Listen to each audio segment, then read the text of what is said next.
Imagine this: you wake up one morning, and for no reason you can name, everything feels wrong. Not catastrophically wrong, nothing has broken, no disaster has struck, but wrong in a way that sits beneath your skin like a splinter you can't remove. You move through your routines with mechanical precision. Coffee. Shower. Commute. Work. Conversations that mean nothing. Laughter that feels hollow. And somewhere in the back of your consciousness, a voice you've been ignoring for years finally speaks loud enough to be heard: this isn't it. This can't be all there is. Before we continue, if something inside you recognizes this moment, if these words are stirring something you've kept buried, then you need to hear what comes next. Subscribe to this channel, leave a like, and share this message with someone who needs to hear it. Not everyone is ready for what follows. But if you've made it this far, you are. And this truth deserves to reach those who are standing at the same threshold you are right now. But here's what makes this moment unbearable: you've felt this before. Many times.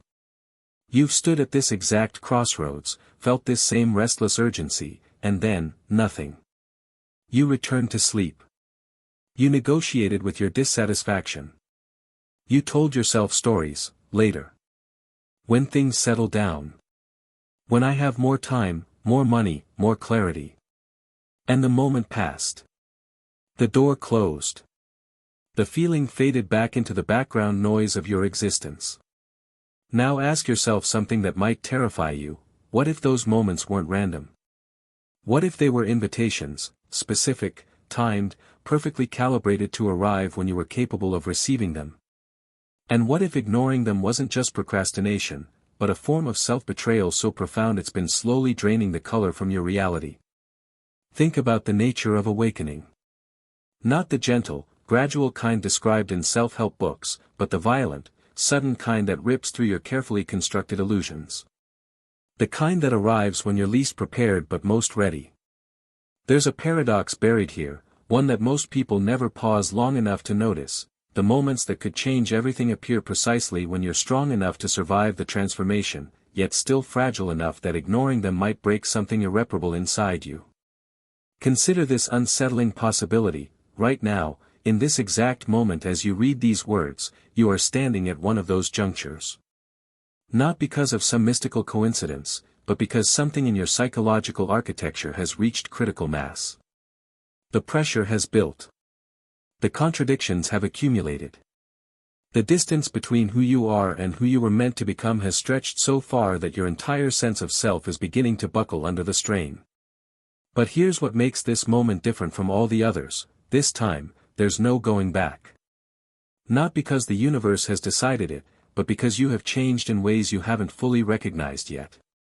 The person who could comfortably ignore this feeling, who could return to unconscious living, who could negotiate with their own potential, that person is already dying. They're dissolving even as you resist, even as you tell yourself, maybe later, even as you reach for another distraction. Why does this happen? Why do certain messages, certain realizations, certain moments of clarity appear only once in a lifetime?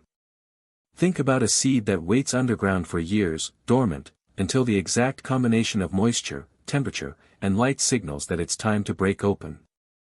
Too early, and it dies. Too late, and it misses its season entirely.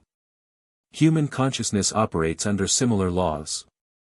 We are not always ready for the truths that could liberate us. We require specific conditions: enough pain to motivate change, enough strength to survive it, enough awareness to recognize the opportunity when it arrives. And that's the great question hanging over this moment: what if this is your season? What if the conditions that have been assembling themselves in your psyche for years have finally aligned? What if the discomfort you've been feeling, the restlessness, the vague sense that something fundamental needs to shift, what if these aren't problems to be solved or feelings to be managed, but signals that you are ready for something you've been unconsciously preparing for your entire life? The terrifying beauty of this moment is its singularity. It won't return. Not because fate is cruel, but because once you see what you're about to see, once you understand what you're about to understand, you will be forever changed. The door you're standing before only opens once. You can choose to walk through it or turn away, but you cannot make it reappear whenever convenient. Time moves forward. Consciousness expands or contracts.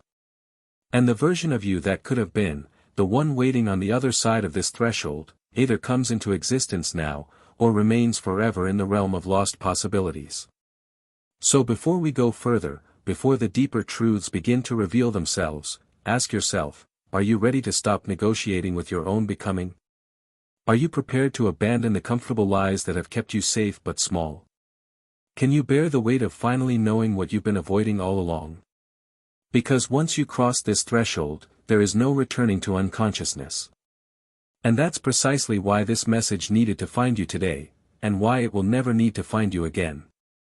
Here's the truth most people never confront: you were never taught how to be yourself. From the moment you gained consciousness, you were handed a script. A set of instructions for how to think, what to value, how to behave, what to want. Your parents, well-meaning as they were, passed down their anxieties disguised as wisdom. Your teachers rewarded compliance and punished curiosity. Society built invisible walls around your imagination and called them being realistic.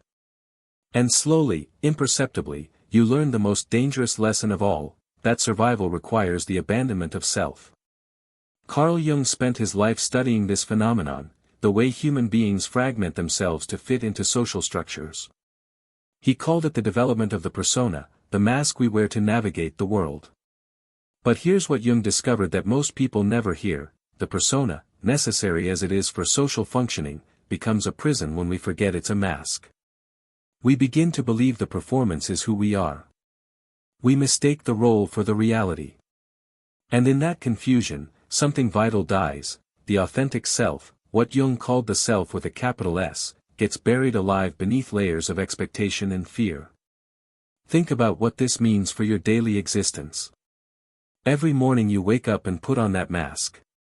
You become the employee, the parent, the partner, the friend, all roles carefully calibrated to meet external demands. And somewhere beneath all of this, the person you actually are sits in darkness, forgotten, suffocating. This is why so many people reach middle age and suddenly collapse under the weight of a question they can't answer: who am I when I'm not performing for anyone? Viktor Frankl, who survived the Nazi concentration camps, discovered something profound about human nature: we can endure almost any suffering if we can find meaning in it. But the inverse is also true: even comfort becomes unbearable when it lacks purpose. This is the hidden problem plaguing modern existence. You're not suffering from a lack of resources or opportunities. You're suffering from a crisis of meaning. You've spent so long meeting other people's expectations that you've lost touch with your own purpose. You've become successful at living someone else's life. Arthur Schopenhauer argued that human beings are driven by blind will, an unconscious force that pushes us toward survival and reproduction without concern for our happiness. But he also recognized that consciousness gives us a terrible gift: the ability to step back and ask whether this blind striving is worth it. Most people never take that step back. They remain trapped in what Schopenhauer called the pendulum of existence, swinging between desire and boredom, never finding lasting satisfaction because they're pursuing goals that were never truly theirs to begin with. Here's where it gets darker: this problem isn't accidental. Societies need conformity to function. Economies need consumers who want the same things. Institutions need people who don't ask too many questions. So from birth, you're conditioned, not through conspiracy, but through 1,000 small pressures, to ignore your inner voice. To dismiss your deepest intuitions as impractical. To trade your unique vision for a guaranteed paycheck. To swap possibility for security. Jean-Paul Sartre called this bad faith, the act of lying to yourself about your own freedom. Every human being possesses radical freedom, the ability to choose who they become. But this freedom is terrifying because it comes with total responsibility. So most people deny it. They tell themselves they have no choice. They blame circumstances, other people, the way things are. They construct elaborate justifications for why they must continue living a life that feels increasingly hollow. And the truly insidious part? This self-betrayal becomes so normalized that you stop recognizing it as betrayal. The discomfort becomes background noise. The quiet desperation becomes your baseline. You adapt so thoroughly to your own imprisonment that you forget you're imprisoned at all. Until one day, something cracks. A moment of clarity breaks through. And suddenly you can see the bars of the cage you've been living in your entire life. That's where you are right now. The crack has appeared. The question is whether you'll look through it or seal it shut and return to sleep. Now consider what happens when you live this way for years, decades, an entire lifetime. The consequences aren't dramatic. There's no sudden collapse, no obvious tragedy that announces itself. Instead, something far more sinister occurs: you become a ghost in your own life. You move through your days with perfect functionality while the essential core of who you are slowly evaporates. Neuroscience reveals something disturbing about habitual behavior. Every time you repeat an action, your brain strengthens the neural pathways associated with it. This is how skills develop, how expertise forms. But it's also how you become trapped. Each time you silence your authentic desires in favor of external expectations, you're literally rewiring your brain to prioritize conformity over self-expression. Each time you choose safety over growth, comfort over truth, you're training your nervous system to fear the very thing that could liberate you. The psychologist Daniel Kahneman identified dozens of cognitive biases that shape human decision-making. But one stands out as particularly relevant here: the status quo bias. Human beings have an irrational preference for keeping things as they are, even when change would clearly benefit them. Why? Because the brain treats uncertainty as a threat. The unknown triggers the same neural alarm systems as physical danger. So you stay in relationships that have died. You remain in careers that drain you. You repeat patterns that guarantee your misery, all because your brain has learned to fear transformation more than stagnation. Think about the life you're living right now. How much of it reflects your genuine choices versus the accumulated weight of past decisions you never revisited? You chose a career path at 22 based on who you were then, and now at 35, 40, 50, you're still following that trajectory even though you've become a completely different person. You formed beliefs about yourself in childhood: I'm not creative, I'm not brave, I'm not worthy, and you've spent decades collecting evidence to confirm those beliefs while ignoring everything that contradicts them. This is confirmation bias in action, and it's slowly turning your life into a self-fulfilling prophecy of limitation.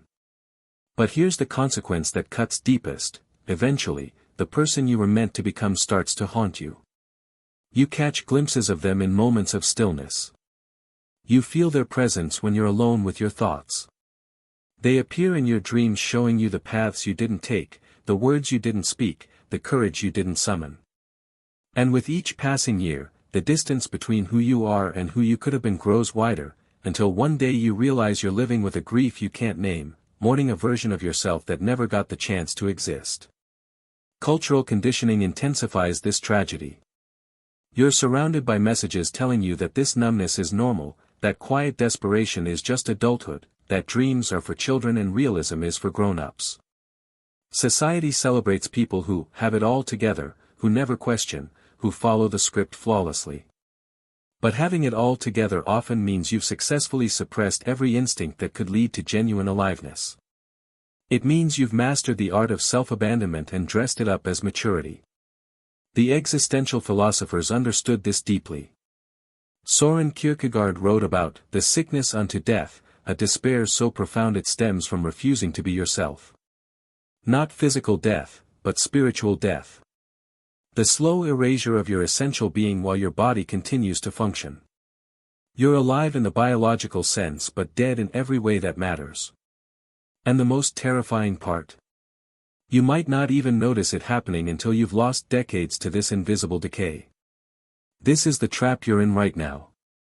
Not because you're weak or foolish, but because the entire architecture of modern life is designed to keep you here. Comfortable enough not to rebel. Distracted enough not to reflect. Busy enough not to question. And tired enough not to change. So how do you escape? Not through more planning, more preparation, more waiting for the perfect moment. Those are just sophisticated forms of procrastination. The way out is far more radical and far simpler than you imagine. You must betray the version of yourself that you've been protecting. Listen carefully to what this means. Every fear you have, every hesitation, every voice telling you to wait, these aren't protecting you. They're protecting the false self you constructed to survive. That self is invested in your stagnation because your transformation means its death. And it will use every psychological trick available to keep you exactly where you are. It will manufacture convincing arguments for why now isn't the right time. It will conjure catastrophic scenarios about what could go wrong. It will remind you of every past failure as evidence that change is impossible. But here's the rebellion: you must learn to recognize these voices as the death rattles of an identity that no longer serves you. When fear speaks, when doubt whispers, when anxiety screams, these aren't warnings from your authentic self. They're the desperate protests of a persona that senses its end approaching. And your liberation begins the moment you stop obeying them. Friedrich Nietzsche understood this transformation through his concept of the Übermensch, the person who creates their own values rather than inheriting them from society. But becoming this requires what Nietzsche called the death of God, the moment when all external authorities lose their power over you. Not literally the death of God, but the death of every voice outside yourself that claims to know better than you do what your life should be. Your parents' expectations. Society's definitions of success. The internalized critics who have colonized your inner world. They must all be dethroned. This doesn't mean recklessness. It means radical honesty. Start by admitting what you've been refusing to admit. Say it out loud if you must: I hate my career. This relationship is dead. I've been lying to myself for years. I'm terrified of my own potential. The words might feel like treason against everything you've built, but they're actually the first act of loyalty to who you truly are.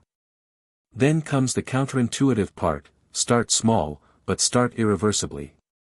Don't quit your job tomorrow or abandon your life in some dramatic gesture. Instead, make one decision today that your old self would never make. Have the conversation you've been avoiding. Write the first page of the project you've been postponing. Say no to something you've always said yes to out of obligation. These small acts of defiance are how new neural pathways form. Each one sends a signal to your brain: we are changing.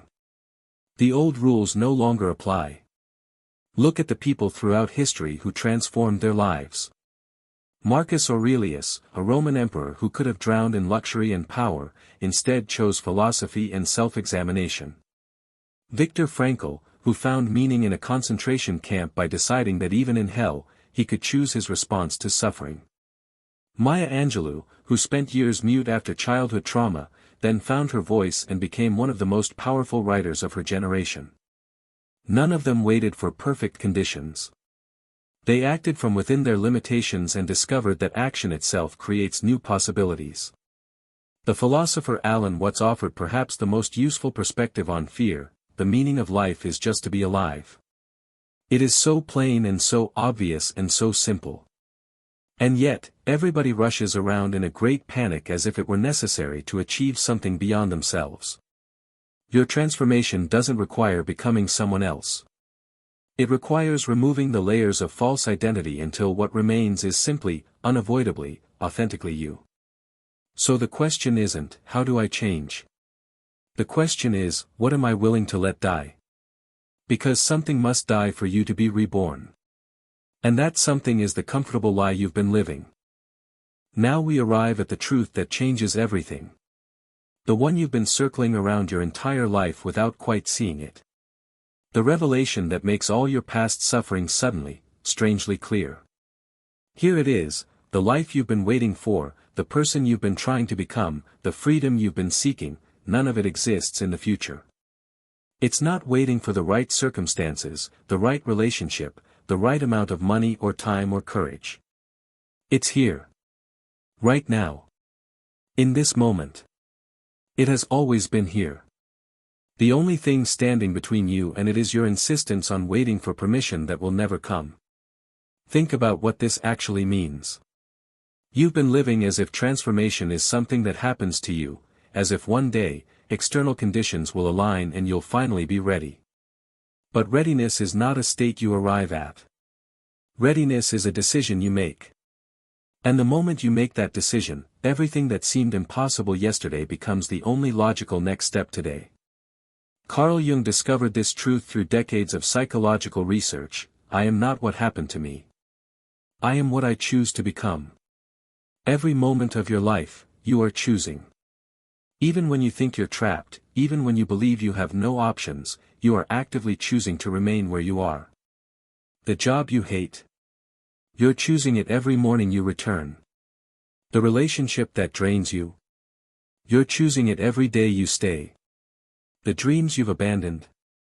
You're choosing their death every time you prioritize something else. This is not about blame. This is about power. Because if you're choosing your current reality, even unconsciously, then you possess the power to choose differently. Right now. Not someday. Now. But here's where it gets profound: the version of yourself you've been trying to become already exists. Not as some distant potential, but as a reality waiting to be claimed. Think of it like this: there's a frequency, a vibration, a way of being that represents your highest self. That self isn't incomplete or undeveloped. It's fully formed, fully alive, broadcasting its signal constantly. The problem is you've been tuned to a different frequency. You've been identifying with fear, limitation, and the stories you inherited about who you're supposed to be.